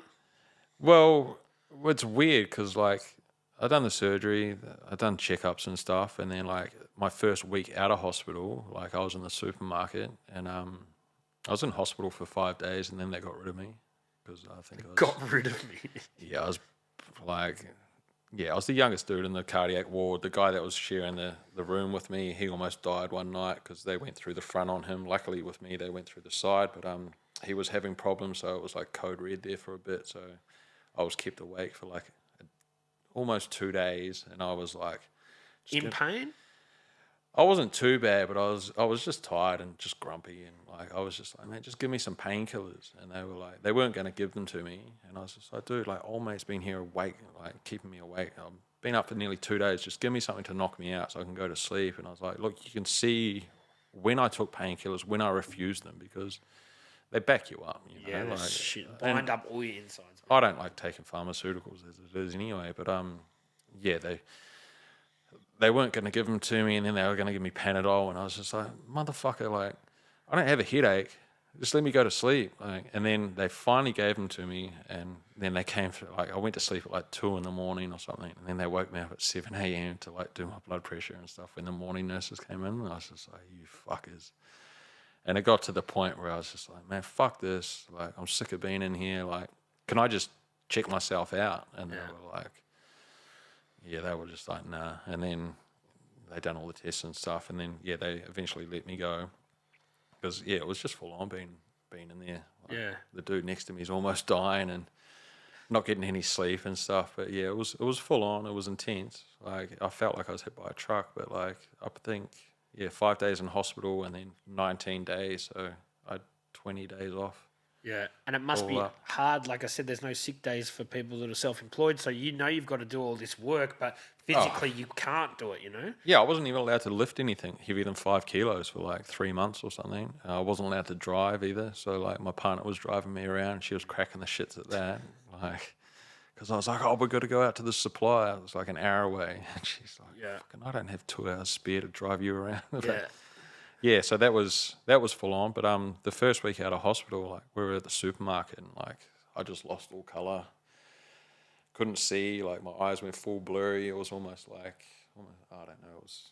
They call it like I can't remember what they call it. It's almost like when you sort of look through water and you can sort of see light. So like lost all my vision, and then my partner was just like, fucking, you need to go to the hospital. So they tested me. They'd done like full MRI scans and stuff. They thought I was having strokes and shit. And they thought it was related to the recovery. Yeah, which was full on because, like I said, I felt great prior to it. But like, I got a bit emotional. I was just like, I can't be fucking dealing with this shit and having strokes. Like, I need tattoo for fuck's sake. I can't be blind. Yeah. But like every now and again, like I think it's just down to like whether or not I've eaten or I've had enough sleep, which I definitely don't. But like every now and again, like I'll sort of pick up and my eyes will sort of go a little bit fuzzy. Yeah. And they've done a heap of tests, but like I never had it prior to surgery, but it's only been afterwards. But they just say like it's evolutionary migraines, and I'm just like evolutionary, like because you're getting older, or what does that mean? Who fucking knows? I think it's just a cop out. But I never had them prior. They're like, oh, did you have migraines prior to this? And I was like, yeah, but never like this, never to the point where I can't fucking see. Like, my vision will go blurry and shit. And I've heard, I personally don't suffer from migraines. It sounds horrible, man. People lose their vision and they, And I've spoken to a few people, and apparently it's quite common, but it's just like... As a side effect to the surgery, or it's just common to... To the surgery and stuff, because obviously my valves and stuff are working now too, so like I'm getting actual proper blood flow and stuff to everything. So but maybe your body was learning how to deal with it not pumping and then, Yeah, but now, like every now and again, like I might feel it coming on and like I'll have to rest, or I'm like, fuck, I haven't eaten for 10 hours, I should probably eat something. Hey, but I just got to catch myself doing it. I can't work the same way that I used to. But we all get older, unfortunately, man. Yeah, and it's shit because like in your mind, you're just like, yeah, let's go, let's do it. But then your body's like, nah, not today. But that's the thing. Like the human bodies aren't made to live forever, and like, man. Being 30-something, being 40-something, a couple of thousand years ago, that was a good innings. Now people live to 100. You made it. You made it, yeah. They're saying, I remember hearing the other day, saying by the year 2030-something that people are going to live to 150. I'm like, I don't know about this. It's wild, hey. But like, I was listening to something the other day, and they had Neanderthal skulls, and their teeth on them were perfect. Pearly whites, and this was like skulls that are 30,000 years old. But like, apparently because we're eating processed food now, so our food's softer, we're not chewing as much, our jaw structure's not there, so like our jaws shrunk, and that's why we've got no space for our wisdom and stuff now, and that's why we get crowding, and that's why we need ortho work. So it's like super interesting. We might be de-evolving in some sort of it's pretty wild, because it's like, man, so that's the reason why I've got this crooked tooth at the front. Yeah, well, it's like but there was also no fluoride in the water, so there's got to be different ways that Who knows? But it's wild though, because you just like, wow, you see these skulls from way back then, and you're just like, man, those teeth are perfect. Like, because they were, but you got to think that those creatures that made it to that mature age would have had to be pretty strong and fucking good at surviving, you know? True. And no sugar then too, so. No sugar. They were eating, like, you know, whatever they could get their hands on. You know what I mean? Like, yeah. Neanderthals, where do they fit in the evolutionary, like... Who knows, hey? Yeah. Who knows? You wouldn't be doing any grills on those dudes. Man, you bring up, if you Google, like, vintage dentistry, or probably not even vintage, but, like, Egyptian dentistry and stuff, they were holding people's teeth together with wires and all sorts of stuff, hey? So, like, it's been around for a while, but, like, I can't imagine how... having my tooth drilled out and wires put through it and stuff. Like, it's bad enough going to the dentist now, and that's with numbing, like. Yeah, man, I went to the dentist like 6 months ago, and they're like, oh, do you want the numbing cream? And I'm like, oh, I don't need the numbing cream. Fuck, man. Like, a couple of minutes in, I was like, oh, I should have got that numbing cream. Yeah. I paid for my girlfriend to get her teeth cleaned not that long ago, and she hates the dentist. And it's like, it's normally about $200 to get a tooth clean, like, get your teeth cleaned. And, my dentist comes out and she's like, oh, she doesn't like being here, does she? And I was like, no, she hates the dentist. And she's like, oh, I'm going to numb her out. And I was like, yeah, cool, no worries. And then, like, after she left, like, she's all numbed up, her teeth are all clean. And the dentist is like, yeah, cool, like, you're paying for it, eh? And I was like, yeah, $600. Oh, because of the numbing? Yeah, because of the numbing.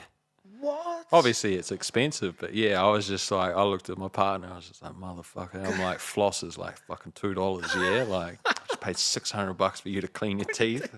But is it the same kind of numbing cream as like tattoo numbing cream? Like, oh, no, like it's injected in. So it's still the lidocaine, but it's in an injectable form as opposed to like a topical. But next time I'm going for that, man, because I was in fucking pain, dude. Like, it was a bad time. Everyone's a gangster until they go to the dentist. Yeah, and you're just like, I just didn't think about it too much. I'm like, I'll be fine. And then, fuck, dude, it was like, I was in just tears, trying to like, oh. Yeah. The last time I was at the dentist, what was I there for? I think I had to replace a filling or something that I'd flossed out. And, like, at the time, I'd just been tattooed. I not long had my armpit tattooed. I'd just done, like, a heap of blood tests and stuff because, like, I'd done, like, a 6-month checkup for my heart surgery, and I haven't done one since. So no news is good news, I guess. But, like, I was at the dentist and I was like, yeah, I almost teared up. And she's like, what's wrong with you? And I was just like, I'm just sick of being poked and prodded. Like, I'm in pain. Like, but I'm sure then you get people going, you got heaps of tattoos, you should be used to it. You're like, yeah. Yeah. Everyone's a gangster until they go to the dentist. Armpit tattoo, man. I've got a little bit up there and I'm just like, nah, there's no, it's one of the worst, dude. That was an IQ test. Really? And, like, thankfully, like, Geordie Cole done it for me. He's done my sleeve, and I sort of joked about it. I was like, "Oh, I'll get you to do my armpit," and then we sort of spoke about it, and then I was like, "Fuck it, I'll do it." And we done like a little golden tooth sort of Oni demon up in there, and it was. I was like, it's my armpit. It's small, you know, that big. Yeah. But when you stretch out, it's like A4 and A4. I was just like, oh man, and yeah, Geordie. I think that's the fastest armpit he'd ever done, and I'm ever thankful for him doing as fast as what he did because it was stupid. Man, it's got to be one of the most painful spots for sure. Yeah, some people no effect, but like me, I hated every minute of it. I numbed that up, and Geordie was like, "Is the numbing working?" I was like, "I don't fucking think so." Like, yeah. Tell you what's been a good addition to tattoos since I've started getting them is that, like, the Bactine spray, once they do the outline, put a little bit of that on and it just kind of takes a little bit of the edge off. Yeah, that's amazing. Yeah. I'm a bit of a sook these days, eh? But as you get older, man, yeah, once you've done enough time too, like, I think your body sort of has enough, eh? And it's just like, really, you're doing this shit again? Stop it. Yeah, you know? Stop it. What about, I think I mentioned it before we started recording, what about the dudes overseas, man, that are getting, like, they're going under and getting like 5 people to do like a full back piece in one fucking sitting. Like, that can't be good for you. It's fucking wild, but it's like, it's the same deal with like using numbing cream. Like, it's going to wear off eventually and you're going to come out of it and your body's going to be in shock because you've just been drilled for fucking 5 hours. It'd be amazing, but like, you're mucking around with anesthesia and stuff like that. It's like, I think it's about $5 or $6 grand just to be put under, I think, but it's... Yeah, you're gonna have to be supervised and all sorts of stuff. Like, but it's just like that's just goes. It's great for the tattooer. Like, you don't have to worry about a moving canvas. They just Man, that just goes to show that at this point in time, people just want instant gratification. They just want it. I want my full back piece done now without even trying. You know. My back piece probably took over 2 years to finish. There you go. And that was like, we were tattooing as regularly as we probably could because, like, you know, my mate who was doing it, he was booked out and I was booked out, so like we'd sort of get in when we would fit in. But yeah, that was still 2 years, over 2 years. Yeah. About 86 hours all up. 86 hours. Fuck, man. Yeah. Hopefully he's giving you some good rates.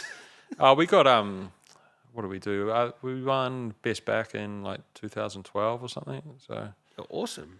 yeah, which was great. I got to take him home a massive trophy. Yeah. I think it was about that big. Weighed probably like 12 kilos as well, I think. But yeah, he was stoked. So yeah, got a nice little award for it. I never get to look at it, but every now and again I'll catch glimpses of it. So you haven't just won best booth; you've also got a one that means a little bit more to you. Yeah, won a few prizes and stuff. I think it goes back to that thing before too, where I said like I'll never say I'm the best, but like it implies I've got, you know, I can't get better. But like I graduated top of the class too, you know. So yeah. Any other techs out there that want to make grills, like, yeah, cool. We might have done the same course, but I was the best at it. Was it cool to do that and like to finish at the top of your class? Because when you first walked in, people being like, "What's this guy doing? He doesn't want to be here." You know what I mean? Like you fucking showed them pretty quickly. Well, I was there because I wanted to be there, so it was purpose driven. You said that people kind of looked at you like you're a bit different. You know what I mean? I am a bit different, but like everyone was there on the same. Like it was just weird being back at school. Like I left school at like 15 or something. So like being back at school, like, you know, even when I graduated, like my mum came over from New Zealand to surprise me. You know, that's proud awesome. moment because, you know, the way I exited high school probably wasn't the best, but yeah, she was stoked. And like even when, because I had to go back and finish one subject, like I tried to do everything prior to having surgery because I was still at school when I had heart surgery, and like I tried to time it that it was like uni breaks and stuff like that or when I went under, but there was one class or two classes that I didn't do because I was out for surgery, so I had to go back for that. And the teachers, they were like, oh, you know, we've been talking about the Dean's Award, and I was just like, oh yeah, what's that? And they're like, oh, every year we nominate like the best of the class or whatever. And I was like, oh yeah, you know, like I'd vote for Amani, who was like, she's the girl that was in the class, and she was part of my group. And I was like, yeah, I'd vote for her. And they're like, no, like the students don't vote for it. Like we've already done the voting. And I was like, oh yeah, that's cool. And they're like, oh, we nominated. Like it was between you and Arvin. And I was like, oh, for real? And they're like, yeah, like we don't know who. And I was like, oh man, fuck him, give it to me. So like, amazing. And they're like, you're the guy. Yeah, that's what sealed the deal. But no, it wasn't. But like they'd already made their mind up and stuff. And like, you know, Arvin's the one that I caught up with the other day, and who's probably going to come help me out. So there you go. So you got the two top of the class. Yeah, the best of the best, eh? So tell people where they could reach out to you and actually go down the process of getting a grill, what they've got to be prepared for, you know, and what's sort of involved in the process. Basically, Instagram's probably the best one. I will admit I have been pretty slack on, I don't have a website. So Instagram's pretty much the one to go with. It's just the Cheshire's Grin. You don't need a website, I don't feel, these days, you know? Yeah, sometimes. A lot of people still ask, do you have a website? But they're asking me via Instagram. Yeah. But like everyone's got their phone on them, and I'm like, Instagram's pretty much a direct line to me. I'm pretty quick on the response because everyone has their phone on them, and if I'm awake, I'll probably reply. Yep. So even if you do message me around midnight, if I'm still up, I'll hit you back. Quick to it, yeah. But yeah, eventually I would like to get a website sorted out. I did have ideas of like having this amazing website and all these different options, and you can just click different tabs and you'll get all these things. That's cool, yeah. But the back end of it, you know, it's just insane. It's just layers upon layers upon layers, and I'm not tech savvy enough to do it. And yeah, I was just like, but that could be really cool though. You could be like, you could customize your own thing. Oh, it'd be great. Like you could take a photo of your teeth, and then all of a sudden you know, AI or something will generate you with gold teeth or you with diamond set teeth. But just the work that goes on behind it. So one of my friends is probably just going to make like a landing site, I guess, that just sort of directs it to. But predominantly work by appointment unless I'm at a tattoo expo, and then it's just walk ups. So. Yeah. And then how long is the turnaround for somebody who wants to go all in, full top and bottom? For diamond setting and stuff like that, I tell people like allow at least a week for diamond setting. That's not long turnaround. No, that's just for the diamond setting. Yeah, okay, So okay. once it's ready for diamond setting, but like any parve work, typically I'd like to do a fitting just before because you can't flex the teeth. Like the diamonds are held in by like little beads, so you can't sort of like flex the tooth to like gain more retention or anything if it's been parved, because if those little beads pop out, the stones will pop out and stuff like that. Like I'll guarantee it. I've only ever had like a couple of stones fall out over the years, and yeah, like I'll just put them back in.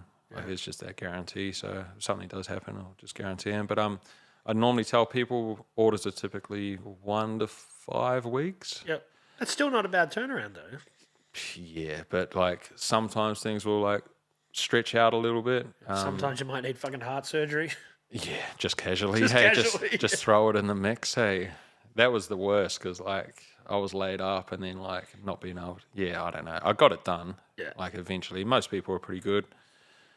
Probably like I don't know. That leads to another story. Hey. Yeah, let's do it. Let's do it. That just reminded me, like, all my clients have been fucking amazing. Like, I love them. Everyone's great. Everyone's super understanding. Like, they all know, like, I got clients who hit me up just for a clean and polish. I'm like, yeah, I'll do it whenever. Like, I made it. I want you shining. But after surgery, like, prior to surgery, I had a client. He was messaging me. He's like, oh, I want to book in. I want to book in. I'm like, yeah, that's cool. But I'm booked out until June. I think this was like,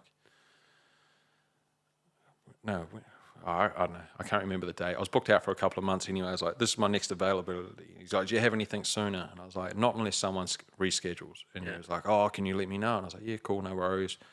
Saved him into the, the waitlist folder, I guess. And then he messaged me in a week, anything pop up? And I was like, nah, dude. Take it easy, man. Yeah, like, not yet. And then like he's hounding me, and I should have known, like, so it's like people are like, I must get tattooed today. Yeah. No one needs to get tattooed today. Like anyone who's like, I need it now, it's going to be more problems than it's worth. But like, anyway, I had someone reschedule, and I was like, look, dude, I can do this date. And he came out, and I think he maybe waited like half an hour because I was with other clients. And then I was like, look, bro, this is what my day's like. Thanks heaps for waiting. Like, cool, I can fit you in. I have this many orders on at the moment. Like I said, I'm booked out for a couple of months, but I can start the ball rolling. And I was like, you're probably going to be waiting like maybe 5 weeks, 6 weeks at the moment. So yeah, that's cool. And then I've done his order, he paid his deposit, and then I've gone into heart surgery. And then like I'm there, I'm fucked out. Like I'm not doing anything for a while. Like I only had 20 days off, but like he messaged me and he said, I hope you get better so you can finish my order. Bullshit. And I was just like, this motherfucker. Yeah, here's your deposit back and stick it up. Yeah, your pretty ass. much. I was just like, look, dude, like, I was just like, look, it's my fault. I sort of took responsibility. I was like, bro, like, I just had heart surgery. I can't do anything. Like, I'm fucked. Like, I've been all chopped up. Your shit's not on the top of my priority list at this point. Well, surviving. Exactly. Like they thought I had a stroke the other day. Like I'm doing fucking CAT scans and all sorts of weird or whatever they are. And like I was just like, look, dude, it's my fault. I should never have tried to fit you in. Like I take responsibility on that. What's your bank details? I'll send it back. And he sort of lost. Like he don't lose his shit, but he was just like, oh, you make me wait this long. And I was just like, it's like you're putting it back on me. But I'm just like, I hope you get better so you can finish my order. I was just like, dude, but out of, in 9 years, that was probably the only one. And he wasn't even that bad. He just wanted to shit. But like you said before, everyone's impatient these days. But like he was just impatient at the wrong time. And it was just like, bro, like, no.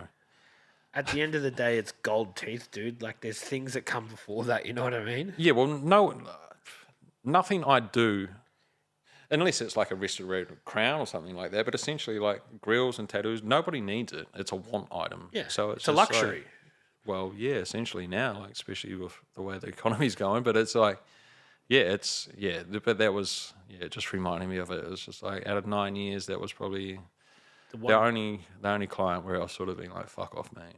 Yeah. But everyone else has been fucking amazing. Amazing. And since the cost of living is sort of, I guess to get sucked into using a hype word, but it is changing. Like shit's more expensive.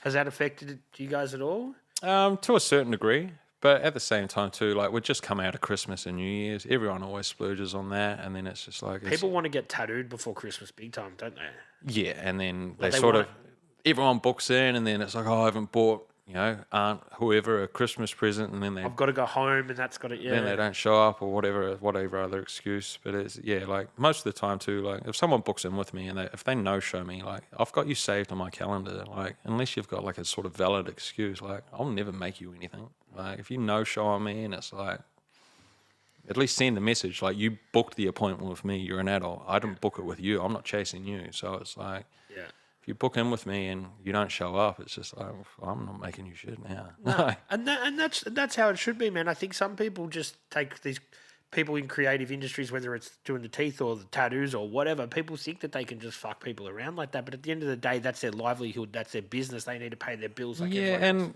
time away off the bench is time off the bench, and then I've got to make up that time somewhere else. So it's just like it's going to cut into me like time with my partner or like time tattooing. You know? So time where you can do something else. Yeah, 100%. So everyone listening, don't no-show your fucking appointments, right? Don't do it. But that's the same with anyone. Like any tattooer on here is probably going to say the same thing too. Yeah.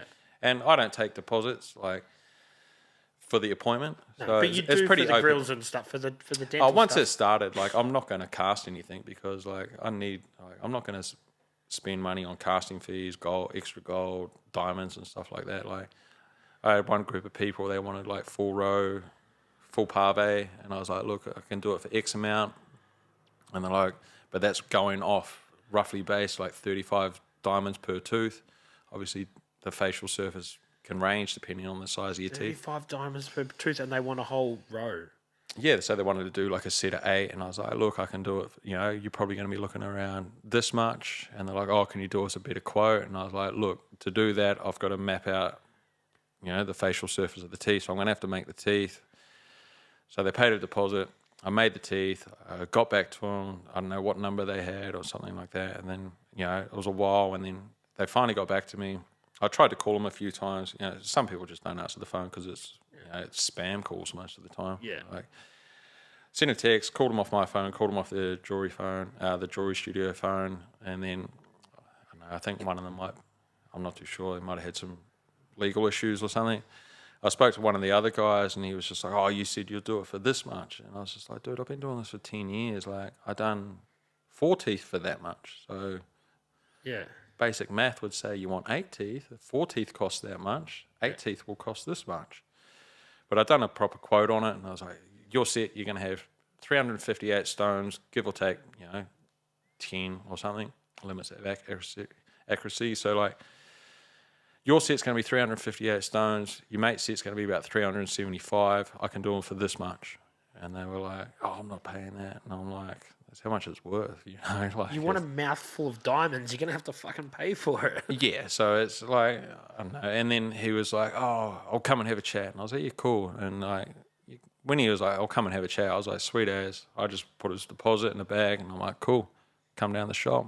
And he didn't even show up. And I was just like, dude, it's like, your deposit's here. Like, yeah, message me, come and get it, even though I've done half the work. But at the same time, too, like, you're trying to barter with me after I've done half the amount of work. It's like, it doesn't work like that, dude. No. Like, yeah, cool, I'll take the hour and the hours that I spent on it. But, like, yeah, it's weird. You want, like, 20 grand worth of shit for fucking less than 10K? It's like, I can't even buy all the equipment needed for that price. Like, yeah, totally, man. You got to get paid what you're worth, and your hours and your time, and even just fucking around with the back and forth, that's time wasted. Yeah, and almost like what I said before too. Like I've been getting clients. Like if we're doing like some diamond set stuff, I'm getting clients to like get them evaluated for insurance purposes. So that's pretty much going to be my new flex. It's just like, you want to be on my level. This is how much my stuff's worth. And if you want to put gold plated fake stones in someone's mouth, that's up to you. But yeah, I don't want that. You seen that Instagram stuff where they go hit the rappers with the thing that tests the quality of their diamonds and stuff? It's pretty funny though, man. The best thing with that, not a lot of people do. People are like, oh, VVS moissanite stones, and it's like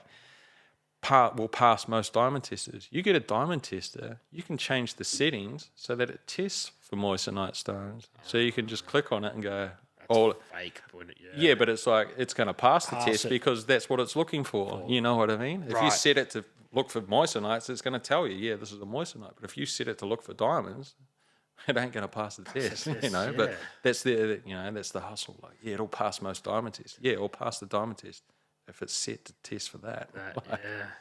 Intricacies of the diamond culture. Oh, I laugh at it. Hey, if it's just like, cool, whatever. Yeah. All my stuff's real. I don't use lab growns or anything like that. It's just, yeah. Yeah, that's a whole different fucking thing. They're growing diamonds in labs, eh? It's amazing. Like, you know, you're not ripping up the earth, but like diamonds are there. But at the same time too, like you might drop a few $1,000s on a lab grown stone and it's not going to hold its value. Right. You know, give it 10 years, it's going to be a lab grown stone that's 10 years old and it's not going to be worth what you paid for it. So it might be a good hustle for some, but yeah, I wouldn't be doing it. So all your diamonds are 100% legit mined diamonds. Yep. GIA.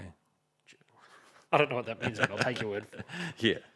They've all been ethically sourced, or so the sales pitch goes. But yeah, as big business goes, but we won't get into that. No, well, What big diamond business companies are doing, but that's a different thing altogether. The ethic side of it, you know, like. Yeah, I watched something recently, and he said, "How many slaves do you have working for you?" And the person that was being interviewed, they were like, "What do you mean?" And it's like, "Well, you own an iPhone, so how do you think the chrome for that was mined? How do you think the lithium for that was mined?" So it's interesting if you break it down, but Everything's mined, you know. yeah, but just, you know, how it's done, how ethically it's sourced or achieved or obtained, I don't know, it's questionable. So that's a chat for a whole other time. yeah, that's a different argument, and yeah, I don't know.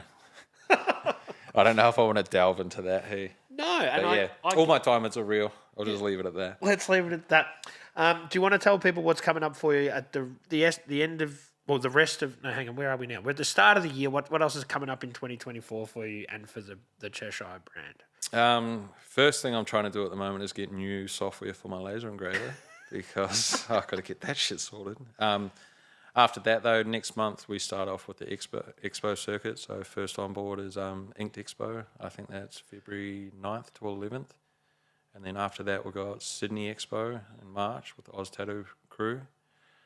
I'm not too sure of the other dates of that, but yeah, just the Expo circuit again. But Inked Expo is the first one in February. Yeah. So that's going to be a good one to kickstart the year off.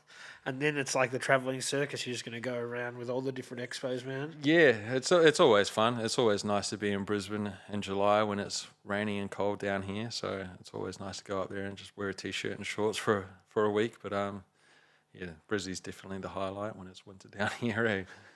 Man, I appreciate you coming on. You've had some awesome stories, and I look forward to having some of your work personally. Yeah, it's going to be good fun. We're going to put a Goldie in there, fill that gap for you. Hey. All right, Jay, thanks for coming, man. I appreciate it. Thank you so much for having me. Hey, I hope it's interesting. It's definitely interesting, dude. 3,000.